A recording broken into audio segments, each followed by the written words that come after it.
Hello, everyone. Michelle Krieger here, Data Protection Officer for Lakeshore Central School District. Today, I'm going to talk to you a bit about online safety.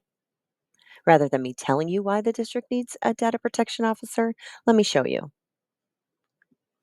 Stories such as this are far too common in the news today, where school districts are being hit with cyber attacks. Organizations such as K-12-6 have reported there has been a 44% increase in cyber attacks compared to last year. When a school system is hit with a cyber attack, it's usually ransomware, a virus, or malware. To briefly define these terms, malware is a catch all term for any type of malicious software. A virus is designed to block access to data, and ransomware is designed to block access to data until a ransom is paid. You might be asking yourself, why do these cyber creeps want into K 12 schools? Well, the reason is we're data rich and resource poor. Cyber criminals are well aware that we have lots and lots of data on students, on teachers, on parents, on administrators. They're also aware that we don't have a large team of cyber professionals helping to protect the network.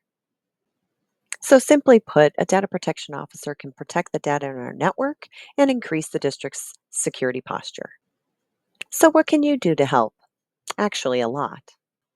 Let's start first by talking about secure email procedures. Why does a cyber creep want into our emails? Well, because hackers don't hack in anymore, they log in. And they log in using the username and password which you provide them through a process called social engineering. So let's take a look at social engineering. Who is a social engineer? Well, it's the hacker. What is social engineering? It's a tactic in which they manipulate or influence you to gain control of your computer system through email. And why is it done? Well, it's far easier to exploit people than it is to exploit system vulnerabilities. So let's make sure we don't let the cyber criminals in our network through your email. You can spot phishing by doing a few things. First, making sure that the name that's listed on the email from the sender matches the domain. Some tells that it is a phishing email would be poor grammar, threats or urgency within the body or the message, and a generic signature or no signature at all. You also want to remember that if there's a link inside, you can hover over that link to see exactly where you're going in the internet. As I always say, if the email doesn't pertain to you or it isn't normal to your business, delete it. If the sender is unfamiliar to you, delete it. If the sender is asking you to do something that you don't normally do, and they are someone within our district, you can go ahead and call that person before interacting with the email. And most importantly, if it's from somebody that you don't know, don't click on links and don't open attachments. If you do get caught in the phishing net, meaning that you interact with a malicious email, there's a couple things you can do. First, report it. We've just gotten CyberNut. The little squirrel will give you the opportunity to report. And then obviously, report it to me. Call me immediately and change your password immediately. Another way you can help protect our network is by following all school policy. Please become familiar with Policy 5677 in the Policy Handbook, that is privacy and security for all student data and teacher data. Also, become familiar with the Staff Acceptable Use Policy and the use of email in our district. It's also important to understand all the laws and regulations that educational institutions are held to.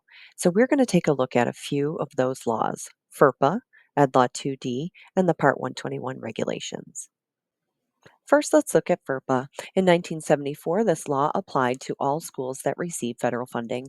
The main principle is to make sure that we provide parents and students 18 and over with the right to access and control their educational records. This is to make sure that no information leaves the school district without consent. Next, let's talk about Education Law 2D. This is the law that addresses data privacy and security in educational institutions, and it focuses on the protection of student data and personal identifiable information, or PII. PII is when the student's name is linked with more information that makes them identifiable. So, for example, student's name with a bus route, or student's name with allergies, or student's name with lunch accounts, etc. There's clear do's and don'ts when it comes to PII. Please don't talk about students in public. Don't leave rosters laying around. Don't take photos of students or documents. And don't share information of students with friends or family. Some things you should do: report any lost or misplaced documents to the office, keep student information out of view, and ask your supervisor if you're unsure about anything.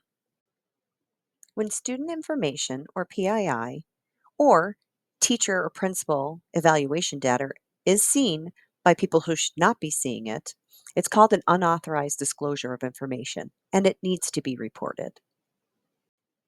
You can report the unauthorized disclosure from our website, going to the Data Protection tab, and then the Unauthorized Disclosure Complaint Form tab, and then you can see there's a form for you to complete. Three final ways you can help us secure our network is by one, doing those computer updates. Do not ignore them. When you see that your power icon has the little orange dot on it, it means your computer's ready for an update. And those updates are typically security updates. Second way is by making sure you have a great password. Remember, our passwords need to be 16 characters long, lowercase and uppercase, numbers, and special characters. Lastly, when leaving your device, make sure you secure it by hitting the keys on your keyboard, Windows L. That'll ensure that no one else has access to it. Thank you so much for your time today. And if you have any questions, don't hesitate to give me a call.